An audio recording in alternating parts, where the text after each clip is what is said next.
10th പെട്ടെന്ന് എവിടുന്നോ പൊങ്ങി വന്നു ഒരു ഡോക്ടർ ആഗ്രഹം. ബയോ സയൻസ് ആണോ കോമേഴ്സ് ആണോ ഹ്യൂമാനിറ്റീസ് ആണോ എന്താ വേണ്ടത് ചോദിച്ചു. ഞങ്ങളുടെ സ്കൂളുകാർ പറഞ്ഞത് നമുക്ക് വണ്ടർല പോകാമെന്ന്. 12th പഠിക്കുന്ന കുട്ടികൾ നമുക്ക് വണ്ടർല പോകാമെന്ന് പറഞ്ഞു. Guys welcome back. ഇന്നത്തെ വീഡിയോ എന്ന് പറയുന്നത് ഒരു റാൻഡം ടോക്ക് വീഡിയോ പോലെയൊക്കെ പറയാം. അപ്പോൾ ഇന്നത്തെ ടോപ്പിക് എന്താ ചോദിച്ചാൽ was taking PCMB A good decision okay for me. അപ്പോൾ ഇതിന് മുമ്പത്തെ വീഡിയോസിലൊക്കെ എല്ലാവരും ചോദിക്കുന്നുണ്ടായിരുന്നു ഇനി കോഴ്സ് ചെയ്താൽ കോളേജ് എൻട്രൻസ് ഫ്യൂച്ചർ പ്ലാൻസ് മറ്റേ ഇതൊക്കെ ചോദിക്കുന്നുണ്ടായിരുന്നു. അപ്പോൾ അതിനെക്കുറിച്ച് ഞാൻ Q&A വീഡിയോയിൽ പറയാം. ഞാൻ ഇതിലും പറഞ്ഞിട്ടുണ്ടായിരുന്നു. അപ്പോൾ അതിന് മുമ്പായിട്ട് ഈ വീഡിയോ ഒന്ന് എടുക്കണമെന്ന് തോന്നി. ഇതുകൂടി എടുത്താൽ നിങ്ങൾക്ക് ചിലപ്പോൾ കുറച്ചുകൂടി മനസ്സിലാവും. പിന്നെ പലരും ചിലപ്പോൾ ഈ വീഡിയോ കാണാതെ ആയിരിക്കും ആ വീഡിയോയിൽ പോകുന്നുണ്ടാവും. എന്തായാലും ഇതുകൂടിയും കണ്ടാൽ കുറച്ചുകൂടി ക്ലിയർ ആയിക്കോളും. അപ്പോൾ നമുക്ക് വീഡിയോയ്ക്ക് എടുക്കാം. അപ്പോൾ ഈ PCMB എടുത്ത സ്റ്റുഡൻസിന് നമുക്ക് രണ്ടായിട്ട് ഡിവൈഡ് ചെയ്യാം. ആദ്യത്തെ ടൈപ്പ് സ്റ്റുഡൻസ് അവർക്ക് നെക്സ്റ്റ് എന്താ ചെയ്യേണ്ടതെന്ന് അറിയാം. പറഞ്ഞൊരു എയിം ഉണ്ടാവും, അതിനനുസരിച്ച് അവർ വർക്ക് ചെയ്യുന്നു. അതിനെക്കുറിച്ച് റിസർച്ചൊക്കെ ചെയ്ത് എല്ലാം ഡിസൈഡ് ചെയ്ത് വെച്ചവരാണ്. എന്നിട്ടാണ് അവർ PCMB എടുത്തത്. അപ്പോൾ അങ്ങനത്തെ ഒരു സെറ്റ് സ്റ്റുഡൻസ്. രണ്ടാമത്തെ ഒരു ടൈപ്പ്, ആ ടൈപ്പിനെ വീണ്ടും രണ്ടായിട്ട് ഡിവൈഡ് ചെയ്യാം. ഒന്ന് വീട്ടിൽ പറഞ്ഞിട്ട് പാരൻസ് പറഞ്ഞു ബയോ സയൻസ് എടുക്കാൻ, റിലേറ്റീവ്സ് പറഞ്ഞു ചേട്ടൻ ബയോ സയൻസ് എടുത്തോണ്ട് എൻ്റെ അടുത്തും ബയോ സയൻസ് എടുത്തോളാൻ പറഞ്ഞു എന്നൊക്കെ പറഞ്ഞിട്ട് അങ്ങനെ എടുക്കണവർ. രണ്ടാമത്തെ സെറ്റ് അതിൽ തന്നെ വരുന്ന ടൈപ്പ് കേട്ടോ. അത് അവർക്ക് വീട്ടിലൊരു പ്രഷറും ഇല്ല, നിങ്ങൾ എന്താ എടുത്തോ അങ്ങനെ പറഞ്ഞിട്ടിരിക്കുന്നവരായിരിക്കും. പക്ഷേ അവർക്ക് അറിയില്ല എന്താ ചെയ്യേണ്ടതെന്ന്. അങ്ങനെ ഒരു ടൈപ്പ് സ്റ്റുഡൻസ് ഈ ബയോ സയൻസ് പോയി എടുത്തവർ. അപ്പോൾ ഞാൻ ഈ രണ്ടാമത്തെ ടൈപ്പിൽ പെടുന്ന ആളാട്ടോ. അപ്പോൾ വീട്ടിൽ വലിയ പ്രഷറൊന്നുമില്ല, എന്താ എടുത്തോ പറഞ്ഞു. എനിക്ക് ഡിസൈഡ് ചെയ്യാൻ പറ്റാത്തതാണ്. അപ്പോൾ ഞാൻ ഈ 7th 8th എനിക്ക് IAS ആവണമെന്നായിരുന്നു. 9th എത്തിയപ്പോൾ IAS നിർബന്ധമില്ല, എന്നാലും എന്താ സിവിൽ വേറെ എന്തെങ്കിലും നോക്കാൻ വിചാരിച്ചു. കൂടെ ബാങ്ക് നോക്കാൻ വിചാരിച്ചു. 10th പെട്ടെന്ന് എവിടുന്നോ പൊങ്ങി വന്നു ഒരു ഡോക്ടർ ആഗ്രഹം. കുറേ പേര് പറയുന്നുണ്ടായിരുന്നു 10th എൻ്റെ ഫ്രണ്ട്സൊക്കെ പറയുന്നുണ്ടായിരുന്നു മെഡിക്കൽ ഫീൽഡാണ് നോക്കണത്, ഡോക്ടറാണ് നോക്കണം എന്നൊക്കെ പറഞ്ഞപ്പോൾ എനിക്ക് പെട്ടെന്ന് ഒരു ചൂട്. ആ സമയത്ത് കുറച്ച് കാലം നിന്നോളൂ കേട്ടോ, ഡോക്ടർ ആവാമെന്നൊക്കെ വിചാരിച്ചു. 10th കഴിഞ്ഞപ്പോഴേക്കും ആ ചൂടും പോയി. 10th പകുതിയും കാലം ഞാൻ അങ്ങനെ ഒന്നും ആവണം എന്ന് വിചാരിച്ചിട്ട് തന്നെ അല്ല കേട്ടോ. കുറച്ച് കാലം ഇതുപോലെ ഡോക്ടർ പറഞ്ഞിരുന്നു, പിന്നെ വിട്ടു. അപ്പോൾ എനിക്ക് മനസ്സിൽ ഓരോ ആഗ്രഹം വരുമ്പോഴും ഞാൻ വീട്ടിൽ പോയി പറയും എനിക്ക് ഇന്നതാവണം. അതൊക്കെ അവർ കേട്ട് എന്ന് പറഞ്ഞു. എന്നിട്ട് 10th കഴിഞ്ഞിട്ട് നമ്മുടെ 11th ഇപ്പോൾ അലോട്ട്മെൻറ്റൊക്കെ തുടങ്ങാറായി കേട്ടോ. ആ സമയം ആകുമ്പോഴേക്കും എൻ്റെ അടുത്ത് വീട്ടിൽ ചോദിച്ചിട്ട് തന്നെ ഉള്ളൂ എന്താ ഇനി നെക്സ്റ്റ്, എന്താ നെക്സ്റ്റ് എന്നല്ല എന്താ കൊടുക്കണ്ടേ ഇനി, +1 ഇനി എന്താ കൊടുക്കണം പോണേ, കമ്പ്യൂട്ടർ സയൻസ് ആണോ ബയോ സയൻസ് ആണോ കോമേഴ്സ് ആണോ ഹ്യൂമാനിറ്റീസ് ആണോ എന്താ വേണ്ടത് ചോദിച്ചു. അപ്പോഴാണ് എനിക്ക് അത്രയും കാലം എനിക്കൊരു ചൂടുണ്ടായില്ല. വെക്കേഷൻ ആണെങ്കിൽ ഈ 10th കഴിഞ്ഞ വെക്കേഷന് ഞാൻ ഓരോ സമ്മർ ക്ലാസ്സിനൊക്കെ ഓരോന്ന് പോയിട്ടുണ്ടായിരുന്നു. അപ്പോൾ ആ ഒരു ആക്ടിവിറ്റിയിൽ ഇങ്ങനെ കുത്തി മറിഞ്ഞിരുന്നു. ഇതിനെക്കുറിച്ച് വലിയതായിട്ടൊന്നും ആലോചിക്കുകയൊന്നും ചെയ്തില്ല. പോയിട്ട് പകൽ ക്ലാസ്സസിന് പോകും, ഓരോ സമ്മർ ക്യാമ്പ് അങ്ങനത്തെ ക്ലാസ്സസിനൊക്കെ പോകും. വീട്ടിലെത്തി കഴിഞ്ഞാൽ നല്ല ചൂടാണ്, വേഗം കിടന്നുറങ്ങും, ഫോൺ നോക്കും, അങ്ങനെ.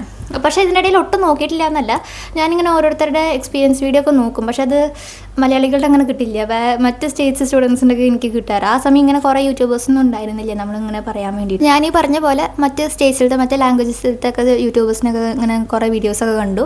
അവരുടെ എക്സ്പീരിയൻസും അവരെന്തെടുക്കാൻ പോകണം, എൻ്റെ സെയിം ഏജിലുള്ളവർ നെക്സ്റ്റ് എന്തെടുക്കാൻ പോകണം എന്നുള്ള വ്ളോഗ്സൊക്കെ കണ്ടു. അവരൊക്കെ ഈ PCB PCM അങ്ങനെയൊക്കെ എടുക്കുന്നുണ്ടായിരുന്നു. അപ്പോൾ അങ്ങനെ വല്ലതും കൊടുക്കാൻ വിചാരിച്ചാൽ എൻ്റെ വീടിൻ്റെ അടുത്തൊന്നും അങ്ങനെ 3 സബ്ജക്റ്റ് ഇങ്ങനെ PCM PCB അങ്ങനെ കുറച്ച് വെറൈറ്റി ആയിട്ട് കിട്ടുന്ന ടൈപ്പ് ആയി പറഞ്ഞാൽ 3 സബ്ജക്റ്റായി കിട്ടുന്നതോ അല്ലെങ്കിൽ കുറച്ച് ഡിഫറെൻ്റ് ആയിട്ട് ഉണ്ടാവില്ല. 4 സബ്ജക്റ്റ് ഉണ്ടാവും, കുറച്ച് 4ാമത്തെ സബ്ജക്റ്റ് കുറച്ച് കേൾക്കാത്ത ടൈപ്പ് സബ്ജക്ട്സ് ഉണ്ടാവില്ല. ഇപ്പോൾ എങ്ങനെയാണ് ഹോം സയൻസോ അങ്ങനത്തെ ഒരു ഡിഫറെൻറ്റ് കോമ്പിനേഷൻസ് ഒക്കെ ഉണ്ടാവില്ലേ, അങ്ങനത്തെ ഉള്ളതൊന്നും എൻ്റെ വീടിൻ്റെ അടുത്തില്ല. എനിക്ക് അങ്ങനെ പോയിൻറ്റ്സ് ഒക്കെ നോക്കില്ല അപ്പോൾ അലോട്ട്മെൻറ്റിന് ചെയ്യുമ്പോൾ. അപ്പോൾ അങ്ങനെ കിട്ടുമെന്ന് തോന്നുന്നില്ല, അതുകൊണ്ട് ഞാൻ അങ്ങനത്തെ ഒന്നും നോക്കിയില്ല. അപ്പോൾ നെക്സ്റ്റ് പിന്നെ ഓപ്ഷൻ ഉള്ളത് PCMB തന്നെയായിരുന്നു. അപ്പോൾ ഈ PCMB എടുത്താൽ എനിക്കിനിപ്പോൾ ഈ 11th 12th ഇപ്പോൾ ഒന്നും ഡിസൈഡ് ചെയ്തില്ലെങ്കിൽ പോലും അത്യാവശ്യം നന്നായി പഠിച്ചിട്ട് അത്യാവശ്യം മാർക്ക് വാങ്ങിയാൽ എനിക്ക് 12th കഴിഞ്ഞാൽ വേറെ ഇങ്ങോട്ട് നോക്കാമല്ലോ, എനിക്ക് ഏത് സ്ട്രീമും നോക്കാമല്ലോ. ആ സമയം എനിക്ക് എന്താ തോന്നുന്നത് അതുപോലെ എനിക്ക് ചെയ്യാമല്ലോ. ഇതിപ്പോൾ ഞാൻ കോമേഴ്സ് എടുത്തിരുന്നു വെച്ചാൽ എനിക്കിപ്പോൾ വേറെ വല്ലതും ഇപ്പോൾ സയൻസ് ഓറിയൻറ്റഡ് ആയിട്ട് എടുക്കണമെന്നാണ് തോന്നിയിട്ട് അവസാനം ഇതെടുത്തു. ഇനിയിപ്പോൾ എനിക്ക് അതിലേക്ക് പോകാൻ പറ്റില്ല, അവർ എനിക്ക് റിഗ്രറ്റ് അടിക്കേണ്ട ആവശ്യമില്ല. എന്താ വെച്ചാൽ ഞാൻ സയൻസ് എടുത്തല്ല, അതുകൊണ്ട് മാത്രമാണ് ഈ PCMB എടുത്തത്. ഈ കോമേഴ്സ് എടുത്തവരൊക്കെ നല്ല ഓറിയൻറ്റഡ് ആയിരിക്കും, അവർക്ക് എയിം ഓറിയൻറ്റഡ് ആയിരിക്കും എന്താ ചെയ്യേണ്ടത് നെക്സ്റ്റ് എന്ന്. എനിക്ക് അങ്ങനെ ഓറിയൻറ്റഡ് അല്ലാത്തതുകൊണ്ടാണ് ഞാൻ ഇതെടുത്തത്, അല്ലാതെ ഇന്ന എയിം ഉണ്ടായിട്ടാണെന്നല്ല കേട്ടോ. ഞാൻ എന്തുകൊണ്ട് കമ്പ്യൂട്ടർ സയൻസ് എടുക്കാത്ത വെച്ചാൽ PCMC എടുക്കാത്ത വെച്ചാൽ എൻ്റെ ഏട്ടൻ കമ്പ്യൂട്ടർ സയൻസാണ് എടുത്തിട്ടുള്ളത്. അപ്പോൾ ഏട്ടൻ പറഞ്ഞതാണ് ഈ കമ്പ്യൂട്ടർ സയൻസ് എടുത്താൽ PCMC എടുത്താൽ നമുക്ക് IT ഇറങ്ങാൻ പറ്റില്ല, അങ്ങനെ കുഴപ്പമൊന്നുമില്ല. നമുക്ക് PCMB എടുത്താലും ഇറങ്ങാൻ പറ്റും IT യിൽ. പിന്നെ വേറൊരു ഇതെന്താ വെച്ചാൽ ഈ PCMC കമ്പ്യൂട്ടർ പഠിച്ചവർക്ക് അവർക്ക് ഇനി ഡിഗ്രി എന്താ വെച്ചാൽ അത് റിലേറ്റഡ് എന്താ വെച്ചാൽ ചെയ്യുമ്പോൾ അത് കുറച്ചുകൂടിയും ഈസി ആയിരിക്കും. PCMB എടുത്തവർക്കും കമ്പ്യൂട്ടർ സയൻസ് എടുക്കാൻ പറ്റും വേണമെങ്കിൽ. പക്ഷേ ഈ കമ്പ്യൂട്ടർ സയൻസ് എടുത്തവർക്ക് ബയോളജി മെഡിക്കൽ ഫീൽഡ് ഇറങ്ങാൻ പറ്റില്ല. അപ്പോൾ PCMB എടുക്കുമ്പോൾ എനിക്ക് കുറച്ചുകൂടി ഓപ്ഷൻസ് കൂടും. എനിക്ക് മെഡിക്കൽ ഫീൽഡ് വേണമെങ്കിൽ അത് ഇറങ്ങാം, അല്ലെങ്കിൽ IT വേണമെങ്കിൽ അത് നോക്കാം, എല്ലാം എനിക്ക് ആക്സസ് ഉണ്ട്. ഇനിയിപ്പോൾ അത്യാവശ്യം നന്നായി പഠിച്ചാൽ അത്യാവശ്യം നല്ല മാർക്ക് വാങ്ങിയാൽ മതി, നമുക്ക് ഏത് കോഴ്സും പഠിക്കാൻ പറ്റും. ഇങ്ങനെ ഇങ്ങനെ പറയാൻ പറ്റില്ല, ഞാൻ ഇത് എടുത്തോണ്ട് എനിക്ക് ഇനി ഇത് എടുക്കാൻ നോക്കാൻ പറ്റില്ല, അങ്ങനെ ഒരു പ്രശ്നമില്ല, അങ്ങനത്തെ ഒരു ലിമിറ്റേഷൻ അവിടെ വരുന്നില്ല. സയൻസ് എടുത്തിട്ട് എനിക്ക് റിഗ്രറ്റ് ഉണ്ടോ അതോ നല്ല ഡിസിഷൻ ആയിരുന്നോ എന്നൊക്കെ ചോദിക്കുകയാണെങ്കിൽ എനിക്കിപ്പോഴും അതിനൊരു കറക്റ്റ് ആൻസർ പറയാൻ അറിയില്ല. എന്താ വെച്ചാൽ ഞാൻ എങ്ങനെ പറയുക, ഒന്ന് ഈ എയിമുള്ളവർ പഠിക്കുമ്പോൾ അവർ ആ സബ്ജക്റ്റിന് കുറച്ചുകൂടിയും ഇമ്പോർട്ടൻസ് പറഞ്ഞാൽ എന്താ പറയുക, ആ ഒരു സീരിയസ്നെസ് എന്താ പറയുക അതുണ്ടാവുമല്ലോ അവർക്ക്. എനിക്ക് +1 +2 അത്ര സീരിയസ്നെസ് ഒന്നും ഉണ്ടായിരുന്നില്ല ഒന്നത്. അപ്പോൾ ആ ഒരു ഫ്ലോയിൽ അങ്ങനെ പോയി, അങ്ങനെ പറയാൻ പറ്റില്ല. +1 +2 അങ്ങ് പെട്ടെന്ന് അങ്ങോട്ട് കഴിഞ്ഞു, ആ ഒരു ഫ്ലോയിൽ അങ്ങനെ ഞാൻ പോയി. ഇപ്പോൾ ഞാനിവിടെ ഇരിക്കുമ്പോൾ എന്തായാലും അത്യാവശ്യം നല്ല മാർക്കൊക്കെ ഉണ്ടാകും, കുഴപ്പമില്ല. അങ്ങനെ ഒരു എക്സ്പെക്റ്റേഷനാണ് എനിക്ക്. അല്ലാതെ ഞാൻ ഹൈ മാർക്ക് അങ്ങനെയൊന്നുമില്ല, എന്നാലും എല്ലാം കോഴ്സൊക്കെ നോക്കാനൊക്കെ പറ്റും. അപ്പോൾ അങ്ങനത്തെ ഒരു ഇതിലാണ് ഞാൻ ഇരിക്കുന്നത്. അപ്പോൾ ഈ +2 എക്സാം കഴിഞ്ഞിട്ട് ഞാൻ ഇപ്പോൾ ഇവിടെ ഇരിക്കുമ്പോൾ എനിക്കൊരു സമാധാനമുണ്ട്. എനിക്ക് ഏത് കോഴ്സും ഇനി നോക്കാം, എനിക്ക് ഏതും നോക്കാം, എനിക്ക് പേടിക്കേണ്ട ആവശ്യമില്ല. എനിക്ക് വേണമെങ്കിൽ ഇനിയിപ്പോൾ അഥവാ ബാങ്ക് നോക്കുകയാണെങ്കിൽ അത്, അല്ലെങ്കിൽ അങ്ങനെ ഏത് വേണമെങ്കിൽ എനിക്ക് നോക്കാം. അങ്ങനത്തെ ഒരു സമാധാനമുണ്ട്. എന്നാൽ മാർക്കിനെ കുറിച്ച് ആലോചിക്കുകയാണെങ്കിൽ ഞാനിപ്പോൾ ഈ 10th വരെയൊക്കെ നല്ല നല്ല ടോപ്പ് മാർക്കൊക്കെ വാങ്ങുമായിരുന്നു. ഞാൻ മുമ്പ് പഠിച്ച സ്കൂളിലാണെങ്കിലും പിന്നെ 10th വരെ ഞാൻ 8th സ്റ്റേറ്റിലേക്ക് മാറിയത്. അപ്പോൾ ആ പഠിച്ച സ്കൂളിലാണെങ്കിലും ഞാൻ നല്ല നല്ല മാർക്ക് വാങ്ങിയിരുന്നു, ടോപ്പ് മാർക്ക് വാങ്ങിയിരുന്നു. അപ്പോൾ ആ മാർക്ക് വെച്ച് നോക്കുമ്പോൾ +1 +2 അത്ര അങ്ങോട്ട് ഹൈ മാർക്കൊന്നും പറയാൻ പറ്റില്ല. ചിലപ്പോൾ ഉണ്ടാവും, ചിലപ്പോൾ ലോ ആവും, അങ്ങനെയായിരുന്നു. എൻ്റെ മാർക്സ് നല്ലോണം ഫ്ലക്ച്വേറ്റ് ചെയ്യുന്നു. പണ്ട് അങ്ങനെ ആയിരുന്നില്ല, അത്ര അങ്ങോട്ട് വലിയ ഫ്ലക്ച്വേഷൻസ് ഒന്നും ഉണ്ടാവില്ലായിരുന്നു എൻ്റെ മാർക്കിൽ. പക്ഷേ +1 +2 ഭയങ്കര ഫ്ലക്ച്വേഷൻ ആയിരുന്നു മാർക്സിൽ. അപ്പോൾ നമ്മുടെ ആ ഒരു പണ്ടത്തെ ഇതുണ്ടാവുമല്ലോ, പണ്ട് ഞാൻ ഇങ്ങനെ പഠിച്ചതായിരുന്നു ഇപ്പോൾ അങ്ങനെയല്ല, അങ്ങനെ ഒരു ഇതുണ്ടാവുമല്ലോ, അങ്ങനെ ഒരു ലുക്കുണ്ട്. അങ്ങനെ വെച്ച് നോക്കുമ്പോൾ എനിക്ക് ബയോസയൻസ് എടുത്ത് അത്ര ഇതായി തോന്നിയില്ല. എന്നാലും ആക്സസ് ഉണ്ടല്ലോ, അതല്ലല്ലോ ഇപ്പോൾ നമ്മുടെ ഫ്യൂച്ചറല്ലേ. ഇപ്പോൾ നല്ല +1 +2 നല്ല മാർക്ക് വാങ്ങിയവരാണ് വലിയ പൊസിഷനിൽ ഇരിക്കണം, അങ്ങനെയൊന്നും ഇല്ലല്ലോ. അപ്പോൾ നമ്മളിനിയിപ്പോൾ പഠിക്കുന്നതിനനുസരിച്ചിട്ടാണ്. അപ്പോൾ ഇനിയിപ്പോൾ ഏത് കോഴ്സ് ആക്സസ് ഉള്ളതാണ് എൻ്റെ ഒരു ഏറ്റവും വലിയ സമാധാനം എന്ന് പറയുന്നത്. അതുകൊണ്ട് എനിക്കിപ്പോഴും പറയാറായിട്ടില്ല, ഞാൻ ന്യൂട്രലായിട്ടാണ് ഇരിക്കുന്നത്. പിന്നെ എൻ്റെ +1 +2 ജീവിതത്തിനെ കുറിച്ച് നോക്കുകയാണെങ്കിൽ, പഠിത്തം പിന്നെ ബാക്കിയുള്ളത് നോക്കുകയാണെങ്കിൽ, നമ്മൾ ഈ 11th 12th ഇത് കാര്യം പറയുമ്പോൾ നമ്മൾ പഠിത്തം മാത്രമല്ല മറ്റ് ആക്ടിവിറ്റീസും കൂടി കൺസിഡർ ചെയ്തിട്ട് തന്നെയാണല്ലോ നമ്മുടെ ആ ഒരു വർഷം, ആ ഒരു ക്ലാസ് 2 ക്ലാസ്സും എങ്ങനെ പോയി എന്ന് നമുക്ക് പറയാൻ പറ്റുള്ളൂ. അപ്പോൾ എനിക്ക് ആ 11th 12th എനിക്ക് അത്ര സുഖമായിട്ട് തോന്നിയില്ല. അത് പഠിത്തത്തിൻ്റെ അല്ല കേട്ടോ ഞാൻ പറയണത്, പഠിത്തത്തിന് ഞാൻ പറഞ്ഞു കഴിഞ്ഞു, മറ്റ് ഇത് വൈസാണ് ഞാൻ പറയണത്. അതെന്താ വെച്ചാൽ ഇപ്പോൾ 10th വരെയൊക്കെ നമ്മുടെ സ്കൂള് നല്ല അടിപൊളിയായിരുന്നു, സൂപ്പറായിരുന്നു, നല്ല മെമ്മറബിളായിരുന്നു കേട്ടോ, എന്താ പറയുക, നല്ല രസമായിരുന്നു. പക്ഷേ 11th 12th ഞങ്ങളുടെ എന്തോ എനിക്ക് നല്ല ഡ്രൈ ആയിട്ട് പോലെ തോന്നിയത്. മറ്റേത് 10th ഞങ്ങളുടെ ക്ലാസ് ടീച്ചർ, ഞാൻ എൻ്റെ ക്ലാസ് ടീച്ചറെ നല്ല മിസ് ചെയ്യുന്നുണ്ട്. ഞാൻ കണ്ടതിൽ വെച്ച് ഞങ്ങൾക്ക് 8th 9th 10th ഒരേ ടീച്ചർ തന്നെയായിരുന്നു, ക്ലാസ് ടീച്ചർ തന്നെയായിരുന്നു. അപ്പോൾ 3 വർഷം ഒരേ ക്ലാസ് ടീച്ചർ, നല്ല അറ്റാച്ച്മെൻറ്റും ഉണ്ടായിരുന്നു, എന്താ പറയുക, നല്ലൊരു ഇതായിരുന്നു കേട്ടോ. പക്ഷെ അതുപോലെ അല്ല ഇവിടെ 11th 12th അതുപോലെ തന്നെയാണ് കോളേജിൽ ഇനി ഉണ്ടാവാൻ പോകുന്നത്. കോളേജിൽ ഇനി നമുക്ക് വലിയ പ്രൊഫസേഴ്സായിട്ടൊന്നും നമ്മൾ സ്കൂളിലുള്ള പോലെ മിങ്കിൾ ചെയ്യാനൊന്നും പറ്റില്ല, പറഞ്ഞാൽ അത്ര ക്ലോസ് ഒന്നും ആയിരിക്കില്ല. പക്ഷേ ഇതിപ്പോൾ ഞങ്ങൾ കുറച്ച് നേരത്തെ എക്സ്പീരിയൻസ് ചെയ്തേ ഉള്ളൂ. 11th 12th ടീച്ചേഴ്സ് അത്ര പറഞ്ഞാൽ 10th വെച്ച് കമ്പയർ ചെയ്യുമ്പോൾ അത്ര ക്ലോസ് ഒന്നും ആയിരുന്നില്ല. നമ്മൾ മറ്റ് സ്കൂളിൽ പഠിക്കുമ്പോൾ നമുക്ക് അതേ എക്സ്പെക്റ്റേഷൻ ഉണ്ടാവുമല്ലോ. ഞാൻ അവിടെ ഇത്രയും കൊല്ലം പഠിച്ചിട്ട് ഞാൻ ഒരു വട്ടം പോലും ഈ ഹയർ സെക്കൻഡറി ബ്ലോക്കിൽ കയറിയിട്ടുണ്ടായില്ല. അതുകൊണ്ട് എനിക്കറിയില്ല അതെങ്ങനെയാണ്. ഞാൻ വിചാരിച്ചു ഇതേപോലെ തന്നെ ആയിരിക്കും. അതുകൊണ്ട് നമ്മൾ ആ എക്സ്പെക്റ്റേഷൻ മീറ്റ് ചെയ്തില്ല എന്നുള്ളൊരു ഇതുണ്ടാവുമല്ലോ, അതുണ്ടായിരുന്നു. ഞങ്ങളുടെ സ്കൂളിൽ തന്നെ പറയുന്നത് മനസ്സിലാവുമായിരുന്നു. അതെനിക്ക് ഒരു എക്സ്റ്റേണൽ സോഴ്സിൻ്റെ ആവശ്യം ഉണ്ടായിരുന്നില്ല. പക്ഷേ 11th 12th full external source ആയിരുന്നു, എനിക്കൊന്നും മനസ്സിലാവുന്നുണ്ടായിരുന്നില്ല. അതുകൊണ്ട് എനിക്ക് സ്കൂളിൽ പോകാൻ വലിയ താല്പര്യം ഉണ്ടായിരുന്നില്ല. പിന്നെ സ്കൂളിൽ പോകണത് എൻ്റെ ഫ്രണ്ട്സ് ഉള്ളതുകൊണ്ടാണ്, അവരുണ്ട് എന്നുള്ളതുകൊണ്ട് മാത്രം ഞാൻ അങ്ങനെ സ്കൂളിൽ പോകുന്നുണ്ടായിരുന്നത്. പിന്നെ ഞാൻ ഈ November December January ആ ടൈമിലിട്ട് സ്റ്റഡി വ്ളോഗൊക്കെ നോക്കുകയാണെങ്കിൽ എനിക്ക് കുറേ പേര് കമൻസ് ചോദിച്ചിട്ടുണ്ടായിരുന്നു, എങ്ങളുടെ സ്കൂൾ ടൂർ പോയാൽ എൻ്റെ ട്രാവൽ വ്ളോഗ് ഉണ്ടോ എന്നൊക്കെ ചോദിച്ചിട്ടുണ്ടായിരുന്നു. ഞാൻ 12th ടൂർ പോയിട്ടില്ല കേട്ടോ. അത് ഞങ്ങളുടെ ക്ലാസ്സിൽ മിക്ക പേരും പോയിട്ടില്ല. ഞങ്ങളുടെ ക്ലാസ് വിട്ടിട്ട് മറ്റ് ഡിവിഷൻസിലെ കുട്ടികളും പോയിട്ടൊന്നുമില്ല. അത് ആ സമയം സ്കൂളായിട്ട് കുറച്ച് പ്രശ്നമൊക്കെ ആയിട്ടുണ്ടായിരുന്നു. എന്താ വെച്ചാൽ മറ്റ് സ്കൂളുകാരൊക്കെ വേറെ സ്റ്റേറ്റിൽ പോകണം, കർണാടക, മൈസൂർ, അല്ലെങ്കിൽ ഊട്ടി 3 ദിവസം 4 ദിവസം അങ്ങനെ സ്റ്റേയിനൊക്കെ പോകണം. അപ്പോൾ ഞങ്ങളുടെ സ്കൂളുകാർ പറഞ്ഞത് നമുക്ക് വണ്ടർല പോകാമെന്ന്, 12th പഠിക്കുന്ന കുട്ടികൾ നമുക്ക് വണ്ടർല പോകാമെന്ന് പറഞ്ഞു. അപ്പോൾ അത് എല്ലാവർക്കും ആ സമയം ട്രെയിനിങ് ടീച്ചേഴ്സൊക്കെ ഉണ്ടായിരുന്നു ഞങ്ങളുടെ ക്ലാസ്സിൽ. ചില സബ്ജക്ട്സൊക്കെ ട്രെയിനിങ് ടീച്ചേഴ്സ് എടുക്കുക.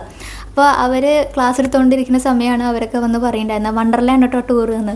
അപ്പോൾ ടീച്ചർമാർ പോയതിനു ശേഷം അവർ വരെ ഇരുന്ന് ചിരിക്കാൻ തുടങ്ങി. ഇത്രയും പോത്ത് പോലെ വലുതായ പെണ്ണുങ്ങൾ പോയി വണ്ടർലയ്ക്കാണ് പോകണമെന്ന് ചോദിച്ചു. അപ്പോൾ നമുക്കും തന്നെ എന്തോ വണ്ടർലാണോ നമുക്കൊരു ഇതായിരുന്നു. എന്നിട്ട് അത് മാറ്റാൻ പറഞ്ഞു. പിന്നെ കുറച്ച് ദിവസത്തിനുള്ളിൽ എന്താ വെള്ളത്തിലൂടെ ബർഗറിൻ്റെ എന്തോ ഒരു ഡിസീസ് ഉണ്ട് പറഞ്ഞിട്ട് അത് ക്യാൻസൽ ചെയ്തു. വണ്ടർല പോകണില്ല എന്ന് അവർ തന്നെ ക്യാൻസൽ ചെയ്തു. എന്നിട്ട് അതിൻ്റെ പകരം വാഗമൺ പോകാമെന്ന് പറഞ്ഞു. വാഗമണ്ണാണെങ്കിൽ അതിലേറെ ആർക്കും പോകണ്ട നന്നായി. എന്താ വെച്ചാൽ അതിനെക്കാട്ടിൽ എന്നാ രസം വണ്ടർല എന്ന് പറഞ്ഞു. വേറെ വല്ല സ്ഥലവും പറഞ്ഞു ഞങ്ങൾ അങ്ങനെ പറഞ്ഞു വേറെ എങ്ങോട്ടും കൊണ്ടുപോകുമെന്ന്. അപ്പോൾ ഇല്ല വാഗമണ്ണേ കൊണ്ടുപോകുള്ളൂ എന്ന് പറഞ്ഞു. പിന്നെ ആ സമയമാകുമ്പോഴേക്കും വാഗമണ്ണിൽ ഉരുൾപൊട്ടലോ ലാൻഡ് സ്ലൈഡ് ചെറുതായിട്ട് എന്തൊക്കെ ചെറിയൊരു പ്രോബ്ലം. അപ്പോൾ അത് പറഞ്ഞപ്പോൾ അതും ക്യാൻസൽ ചെയ്തു. എന്നിട്ട് കൊച്ചിക്ക് കൊണ്ടുപോകാൻ പറഞ്ഞു. അതാണ് ഞങ്ങൾ കുറച്ച് ദൂരെയാക്കാൻ നോക്കുമ്പോൾ അവർ കുറച്ച് വരുമായിരുന്നു. അപ്പോൾ കൊച്ചിക്ക് കൊണ്ടുപോകാമെന്ന് പറഞ്ഞു. കൊച്ചിയിൽ കൊണ്ടുപോകുമ്പോൾ ഞങ്ങൾ ഫോർട്ട് മ്യൂസിയം എന്തോ കാണിക്കാൻ പറഞ്ഞു. പിന്നെ ലക്ഷറി ക്രൂസിൽ കയറ്റാൻ പറഞ്ഞു. അതിൻ്റെ ഉള്ളിൽ തന്നെ ബഫേ ഉണ്ടാവും, പാർട്ടി ഹാൾ ഇതൊക്കെ ഉണ്ടാവും. അതിൽ കുറച്ച് നേരം ടൈം സ്പെൻഡ് ചെയ്യുക, എന്നിട്ട് ബോട്ടിൽ തിരിച്ച് വന്നിറങ്ങി പോവാം. അതായിരുന്നു പ്ലാന്. രാത്രി ആകുമ്പോഴേക്കും എത്തും. അങ്ങനെയായിരുന്നു അവർ പ്ലാൻ പറഞ്ഞിട്ടുണ്ടായിരുന്നത്. അത് ആർക്കും താല്പര്യം ഉണ്ടായിരുന്നില്ല.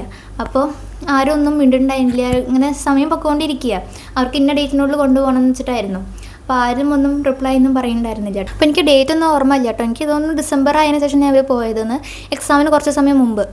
അപ്പോൾ ഞങ്ങളിങ്ങനെ കുറേ ദിവസമായില്ല. ഇപ്പോൾ നവംബർ എൻഡ് മുതൽ ഇവർ പറയാൻ തുടങ്ങിയില്ല. അപ്പോൾ മുതൽ അവരിങ്ങനെ ഇടയ്ക്കിടയ്ക്ക് ചോദിക്കും എത്ര പേരുണ്ടെന്ന്. അപ്പം ഒന്നും ആരും ഞങ്ങളുടെ ക്ലാസ്സിലും മിണ്ടില്ല. എല്ലാവരും സൈലൻ്റ് ആയിരുന്നു. ആരും കൈവക്കില്ല. അപ്പോൾ ടീച്ചർമാർക്കൊക്കെ ദേഷ്യം വരാൻ തുടങ്ങി. എന്നിട്ട് ക്ലാസ്സിൽ വന്നിട്ട് ഇങ്ങനെ അഹംഭാവം പാടില്ല, കുട്ടികളായ നിങ്ങൾ എന്തൊക്കെ കാണിച്ചാലും ഞങ്ങൾ കൊണ്ടുപോകാൻ പോണില്ല, ഇവിടേക്ക് കൊണ്ടുപോകില്ല, ഇല്ലെങ്കിൽ ഞങ്ങളങ്ങോട്ട് ടൂർ ക്യാൻസൽ ചെയ്യും, ഞങ്ങൾക്ക് അത്രയേ ഉള്ളൂ, ഞങ്ങൾക്ക് സന്തോഷമാണ് നിങ്ങളെ ടൂർ കൊണ്ടുപോകണമെന്ന് ഞങ്ങൾക്ക് ഒരു ആഗ്രഹമില്ല, അങ്ങനെയൊക്കെ പറഞ്ഞിട്ട് ക്ലാസ്സിൽ ഇങ്ങനെ പറയും. ഞങ്ങൾക്ക് അത്രയും സമാധാനമാണ്, നിങ്ങളെ കൊണ്ടുപോകാൻ തന്നെ നമുക്ക് ബുദ്ധിമുട്ട്, അപ്പോൾ നിങ്ങളില്ലാച്ചാൽ ഞങ്ങൾക്ക് ഓക്കെ തന്നെ, ഞങ്ങൾക്ക് സന്തോഷമാണ് എന്നൊക്കെ പറഞ്ഞിട്ട് മാക്സിമം ദേഷ്യം അവർ പറഞ്ഞു. എന്താ വെച്ചാൽ ശരിയാണ്, ആരും എന്തോ ഡിസ്റെസ്പെക്റ്റ് ചെയ്യണ പോലെ തന്നെയാണ് എല്ലാവരും ഇരിക്കുന്നുണ്ടായിരുന്നത്. എന്നാലും ആർക്കും താല്പര്യം ഉണ്ടായില്ല. പിന്നെ റേറ്റ് നോക്കുകയാണെങ്കിൽ അതും ആർക്കും പറഞ്ഞാൽ പൈസ കൊടുക്കുമ്പോൾ അതിനനുസരിച്ച് എൻജോയ്മെൻറ്റ് വേണ്ട, അതിന് ഇത്ര ഇല്ല. അതുകൊണ്ട് ആർക്കും താല്പര്യം ഉണ്ടായില്ല, ആരും കൈവക്കില്ല. പിന്നെ ദേഷ്യം വന്നിട്ട് പ്രിൻസിപ്പലൊക്കെ വന്ന് നല്ല ബഹളം വയ്ക്കാൻ തുടങ്ങി.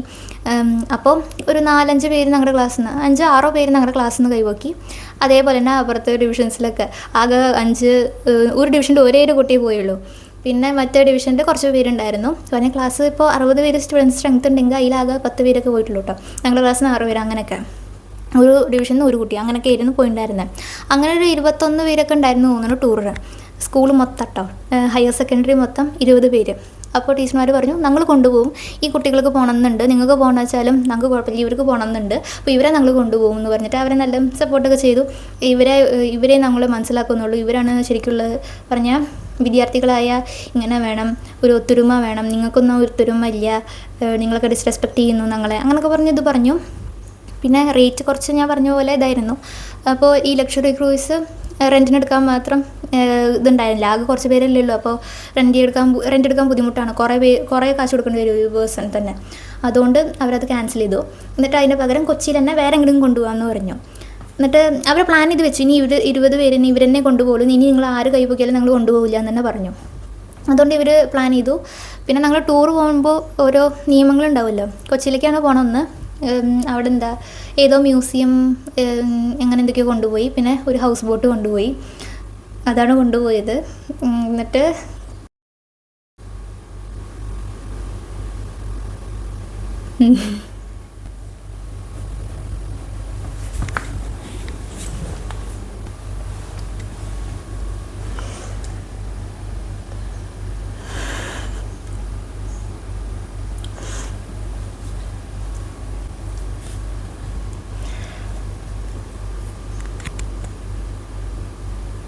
അപ്പോൾ നമുക്ക് ഈ ടൂർ പോകുന്നതിന് മുന്നേ നിയമങ്ങൾ പറയില്ല. അതിപ്പോൾ ടൂറിൻ്റെ പ്ലേസ് ഡിസൈഡ് ചെയ്യുന്നതിന് മുന്നേ തന്നെ ഞങ്ങളടുത്ത് പറഞ്ഞിട്ടുണ്ടായിരുന്നു, നിങ്ങൾ എങ്ങോട്ട് പോവുകയാണെങ്കിലും യൂണിഫോം ആയിരിക്കും, അങ്ങനെയൊക്കെ പറഞ്ഞിട്ടുണ്ടായിരുന്നു. അപ്പോൾ അത് ഉറപ്പിച്ച് പറഞ്ഞിട്ടുണ്ടായിരുന്നു. ഞങ്ങൾക്ക് ഈ ടൂറിൻ്റെ സ്ഥലം പറയുന്നതിൻ്റെ മുന്നേ ഞങ്ങൾ ഭയങ്കര എക്സൈറ്റഡ് ആയിരുന്നു കേട്ടോ. ഇങ്ങോട്ട് പോകുക വെച്ചാൽ മറ്റ് സ്കൂളുകാരൊക്കെ പോകാൻ തുടങ്ങി. അപ്പോൾ ഞങ്ങൾ എവിടെ ആയിരിക്കും, എന്തൊക്കെയായിരിക്കും, എത്ര ദിവസത്തെ ആയിരിക്കും എന്നൊക്കെ ഇവിടെ ഓരോരുത്തർ പ്ലാൻ ഇടാൻ തുടങ്ങി. പിന്നെ കഴിഞ്ഞ കൊല്ലം തന്നെ അവർ വണ്ടർലയാണ് കൊണ്ടുപോയി കണ്ടപ്പോൾ കുറച്ച് പേർക്ക് വലിയ ഹോപ്പൊന്നും ഉണ്ടായിരുന്നില്ല, എനിക്കൊന്നും വലിയ ഹോപ്പ് ഉണ്ടായിരുന്നില്ല. പിന്നെ പറഞ്ഞപ്പോൾ അതേപോലെ തന്നെയായി. പിന്നെ എന്തൊക്കെയാണ് നോംസ് എന്ന് ചോദിച്ചാൽ യൂണിഫോം ആയിരിക്കണം, ഫോൺ അലൗഡല്ല, ടീച്ചർമാർ കൊണ്ടുപോകും, തിരിച്ചു ഇതായി വരും, വേറെ എങ്ങോട്ടും ഇതാവാനൊന്നും സമ്മതിക്കില്ല, കുറച്ച് സ്ട്രിക്റ്റ് തന്നെയാണ്. അപ്പോൾ അങ്ങനെയൊക്കെ. അപ്പോൾ അതായപ്പോൾ ആർക്കും താല്പര്യമില്ലാതെ പിന്നെ ഇത് കൂടി ആയപ്പോൾ ആർക്കും താല്പര്യമില്ല. എന്താ വെച്ചാൽ മറ്റ് സ്കൂളുകാരും മറ്റ് സ്റ്റേറ്റ്സിലേക്ക് പോകുന്നു, അതിൻ്റെ ആ റേറ്റ് പാക്കേജും ഞങ്ങളുടെ ഈ റേറ്റ് പാക്കേജും നോക്കുമ്പോൾ സെയിം ആണ്. അതല്ല ഞാൻ പറയണേ, സെയിം എന്നല്ല, അതൊന്നും അങ്ങനത്തെ പ്രശ്നമല്ല കേട്ടോ. നമ്മൾ ഈ പോകുന്ന സ്ഥലത്ത് ഇത്രയേ ആവുള്ളൂ, അപ്പം അതിനനുസരിച്ചിട്ട് കൊടുത്താൽ പോരെ. പക്ഷേ ഇങ്ങോട്ട് അങ്ങനെ ആയിരുന്നില്ല. പിന്നെ എനിക്ക് തോന്നുന്നു സ്റ്റുഡൻസിൻ്റെ എണ്ണം കുറയും തോറും നമുക്ക് ഓരോരുത്തരും റെൻറ്റ് കുറച്ച് കൂടുതൽ കൊടുക്കേണ്ടി വരില്ല, അതായിരിക്കും അവർക്ക് കുറച്ച് റേറ്റ് വന്നത്. എന്തായാലും ഇതൊക്കെ കേട്ടപ്പോൾ ആർക്കും താല്പര്യം ഉണ്ടായിരുന്നില്ല. ഇനീഷ്യലി ഞങ്ങളുടെ പറഞ്ഞ റേറ്റ് തന്നെ കുറച്ച് കൂടുതലായിരുന്നു, അതേ റേറ്റിനെ അവിടുത്തെ വാങ്ങിയത്. അപ്പോൾ ആർക്കും വലിയ താല്പര്യം ഉണ്ടായിരുന്നില്ല പോകാനായിട്ട്. അപ്പോൾ ഞങ്ങൾക്ക് അന്ന് ഓർഡിനറി സാധാ നോർമൽ ക്ലാസ് ഉണ്ടായിരുന്നു കേട്ടോ. ആകെ കുറച്ച് ടീച്ചേഴ്സേ പോയിട്ടുള്ളൂ, ആകെ 3 ടീച്ചേഴ്സിട്ടേ പോയിട്ടുള്ളൂ, ബാക്കിയുള്ളവരൊക്കെ ഉണ്ടായിരുന്നു. എന്നിട്ട് ഞങ്ങളെ ഇങ്ങനെ ഇൻഫോം ചെയ്തത് ഇങ്ങനെയായിരുന്നു, നിങ്ങളൊന്നും ടൂറ് പോകണില്ലല്ലോ, നിങ്ങൾക്ക് നാളെ സ്കൂൾ വരണം, ഇവരൊക്കെ ഞങ്ങൾ എൻജോയ് ചെയ്യും, ഞങ്ങളൊക്കെ പോയി എൻജോയ് ചെയ്യും, നിങ്ങളിവിടെ ക്ലാസ്സിൽ വന്നിരിക്കണം, നിങ്ങൾക്ക് റെഗുലർ ക്ലാസ് ഉണ്ടാവും, നാളെ ലീവ് എടുക്കുന്നവർ പാരൻസിനെ കൂട്ടി വന്നാൽ മതി എന്നും പറഞ്ഞു. അപ്പോൾ അതുപോലെ അന്ന് ഫുൾ അറ്റൻഡൻസ് ആയിരുന്നു ക്ലാസ്സിൽ. എല്ലാവരും പറഞ്ഞാൽ പോയവരൊക്കെ ബാക്കി എല്ലാവരും വന്നു കേട്ടോ, ക്ലാസ്സിൽ വന്നു സാധാ പോലെ തന്നെ. അതുകൊണ്ട് എനിക്ക് ഇങ്ങനെ പറയാനൊന്നും അറിയില്ല ഇന്നത്തെ ദിവസം അവർ പോയി. ഡിസംബർ ഏതൊരു ദിവസം അവർ പോയി. അന്ന് ഞങ്ങൾക്ക് ഒരു നോർമൽ ക്ലാസ്സുള്ള ഒരു ദിവസമായിരുന്നു, ഫ്രൈഡേ ആണ് കൊണ്ടുപോയത് അവരെ. ഞങ്ങൾക്ക് ഫ്രൈഡേ ആ ദിവസം ക്ലാസ് ഉണ്ടായിരുന്നു, അങ്ങനെയായിരുന്നു. പിന്നെ എന്താ ഇപ്പോൾ ഇത് പറയാൻ കാരണം വെച്ചാൽ അതുപോലെ വേറെയും കുറച്ച് റീസൺസ് ഒക്കെ ഉണ്ട്. അതുകൊണ്ട് തന്നെ എനിക്ക് +1 +2 അത്ര അങ്ങോട്ട് മെമ്മറബിൾ ആയിരുന്നില്ല, അത്ര രസമൊന്നും ഉണ്ടായിരുന്നില്ല. പിന്നെ ചോദിക്കുകയാണെങ്കിൽ എനിക്ക് ഏറ്റവും ഇത് വരുന്നത് എന്താ വെച്ചാൽ ഈ ലക്ഷറി ക്രൂയിസിൽ നിന്നും ഒരു സാധാ ബോട്ടിലേക്ക് ഷിഫ്റ്റ് ആയതാണ് എനിക്കൊരു ഇതായത്. സാധാ ഹൗസ് ബോട്ട് പറഞ്ഞാൽ കൊടുക്കുന്ന കാശിന് കൊണ്ടുപോകണ്ടേ. എനിക്ക് ആ ഫോട്ടോ കണ്ടപ്പോൾ ഞാൻ മോശമായിട്ട് ഇതാക്കാൻ ഉദ്ദേശിക്കുന്നതല്ല കേട്ടോ, പക്ഷേ അങ്ങനത്തെ ഒരു പണിയാണ് അവർ കാണിച്ചു വെച്ചത്. അത് ഒബ്വിയസ്ലി ഈ 21 സ്റ്റുഡൻസിനെ കൊണ്ട് മാത്രം ഒരു ലക്ഷറി ക്രൂയിസ് റെൻറ്റ് ചെയ്യാൻ പറ്റില്ല. എന്നാലും ആ ഒരു ട്രാൻസാക്ഷൻ ഉണ്ടല്ലോ. പിന്നെ ടീച്ചേഴ്സ് ആണെങ്കിലും ഭയങ്കര ദേഷ്യത്തിലായിരുന്നു. അപ്പോൾ അതുകൊണ്ട് തന്നെ അവരിങ്ങനെ പറഞ്ഞു, ഞങ്ങൾ എൻജോയ് ചെയ്യും, നിങ്ങൾ ഇവിടെ ഇരുന്ന് പഠിച്ചോ എന്നൊക്കെ പറഞ്ഞിട്ട് ഇതാക്കിയിട്ടാണ് പറയുന്നുണ്ടായിരുന്നത്. തലേ ദിവസം അങ്ങനെ വന്ന് പറഞ്ഞിട്ടാണ് പോയത്. അപ്പോൾ അങ്ങനെയൊക്കെ പറയുമ്പോൾ എന്നിട്ട് ഫോട്ടോസ് ഇട്ടപ്പോൾ ഞങ്ങൾക്ക് എന്തോ ഇതായിട്ട് തോന്നി, അത്രയേ ഉള്ളൂ. അതവിടെ കഴിഞ്ഞു. പിന്നെ വേറെയും കുറേ റീസൺസ് ഉണ്ട്, അതുകൊണ്ടാണ് ആർക്കും അത്ര താല്പര്യം ഉണ്ടാവാത്തത്. അതുകൊണ്ട് എനിക്ക് 11th 12th അത്ര ഓക്കെ ആയിരുന്നില്ല. പറഞ്ഞാൽ എനിക്ക് പ്രശ്നം ഉണ്ടായിട്ടില്ല, എനിക്കത്ര എൻജോയബിൾ ആയിരുന്നില്ല. 8th 9th 10th ശരിക്കും മെമ്മറബിൾ. എന്താ പറയുക, ഭയങ്കര രസമായിരുന്നു അവിടെ. ഈ PCMB നമ്മൾ ഈ ഒരു ടോപ്പിക്ക് പറയുമ്പോൾ തന്നെ അതിൽ ഞാൻ ഇപ്പോൾ പറഞ്ഞ പോലെ പഠിത്തം മാത്രമല്ല മറ്റ് ആക്ടിവിറ്റീസ് കൂടി കൺസിഡർ ചെയ്തിട്ടല്ല ഒരു സ്റ്റുഡൻറ്റിന് പറയാൻ പറ്റില്ല അതിൻ്റെ 11th ഇങ്ങനെയായിരുന്നു, എൻ്റെ 12th ഇങ്ങനെയായിരുന്നു എന്ന് പറയാൻ പറ്റുള്ളൂ. അപ്പോൾ അങ്ങനെയാണ് ഞാൻ പറയണത്, എൻ്റെ 12th ഇങ്ങനെയായിരുന്നു. പിന്നെ വേറെയും കുറേ കാര്യങ്ങളുണ്ട് സ്കൂളിൽ നടന്നത്, അതൊന്നും ഞാൻ പറയണില്ല. അപ്പോൾ ഇത്രയും ഞാൻ ഇപ്പോൾ പറയണ ഈ വീഡിയോയിൽ. അപ്പോൾ ഇങ്ങനെയായിരുന്നു എൻ്റെ 11th 12th എൻ്റെ PCMB എടുത്തതിൻ്റെ ഇത്. പറഞ്ഞാൽ PCMB എടുത്തതിൻ്റെക്കാട്ടിലും എനിക്ക് തോന്നുന്നത് ഞാൻ റിഗ്രറ്റ് ചെയ്യുന്നത് ഞാൻ എൻ്റെ ഈ സ്കൂൾ ഓപ്റ്റ് ചെയ്തതാണ്. അപ്പോൾ ഇത്രയാണ് ഇന്നത്തെ വീഡിയോ എന്ന് പറയുന്നത്. നമുക്ക് നെക്സ്റ്റ് വീഡിയോയിൽ കാണാം. So by.